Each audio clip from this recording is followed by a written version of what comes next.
अभी कुछ महीने पहले की बात है, अपने निवास पर पत्रकारों से अनौपचारिक चर्चा कर रहे थे नीतीश कुमार पटना में। तो उस चर्चा में उन्होंने शायद किसी पत्रकार ने पूछा कि कोई ऐसी इच्छा आपकी जो बाकी रह गई हो राजनीतिक जीवन में। तो उन्होंने कहा, मैं चाहता हूं कि राज्यसभा जाऊं एक बार और दिल्ली में रहूं। उस वक्त ये बात आई गई हो गई, लेकिन अब उसके सूत्र उससे जुड़ रहे हैं क्या, जो ताजा घटनाक्रम हुआ है। क्या डील ये है कि नीतीश कुमार 2024 के लोकसभा चुनाव में केंद्र में मोदी के खिलाफ मोर्चा लेंगे, विपक्ष के चेहरे के तौर पर। विपक्ष के चेहरे का मतलब जितने विपक्षी दल उनके चेहरे पर सहमत हो जाएं, उनके प्रतिनिधि के तौर पर, क्योंकि सारे तो कभी किसी पर सहमत हो नहीं सकते।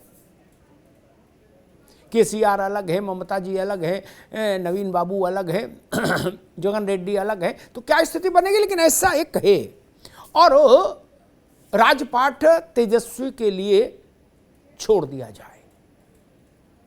क्या ये डील है? और अगर ये डील है तो इसके क्रियान्वित होने के कितनी राजनीतिक संभावना है? क्योंकि अनंत काल तक तेजस्वी यानी आरजेडी अब बुजुर्ग हो चुके नीतीश कुमार की लीडरशिप को अपने कंधों पर लेकर चलने को तैयार नहीं होगी।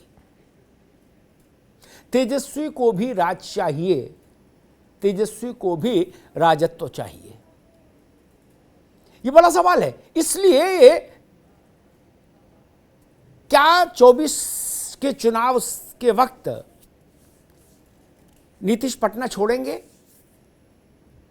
ये बड़ा सवाल है, इसको समझना होगा आज। और दूसरा एक प्रश्न,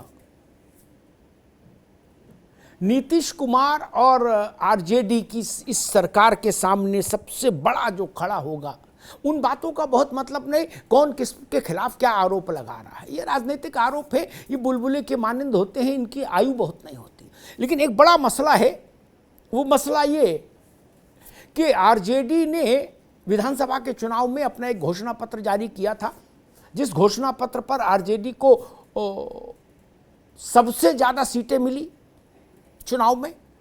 तो सत्ता से दूर रही, लेकिन सीटें सबसे ज़्यादा मिली। और जिसमें सबसे बड़ी घोषणा थी, कैबिनेट की पहली बैठक में पहली कलम से 10 लाख बेरोजगारों को सरकारी नौकरी। 8वीं बार नीतीश बाबू फिर शपथ ले रहे हैं, साथ में तेजस्वी हैं, सरकार दोनों की साझी है। अब तो एक सबसे बड़ी चुनौती आएगी सामने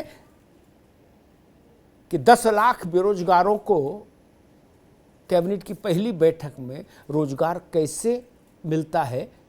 ये बात जनता जरूर कसौटी पर रखेगी।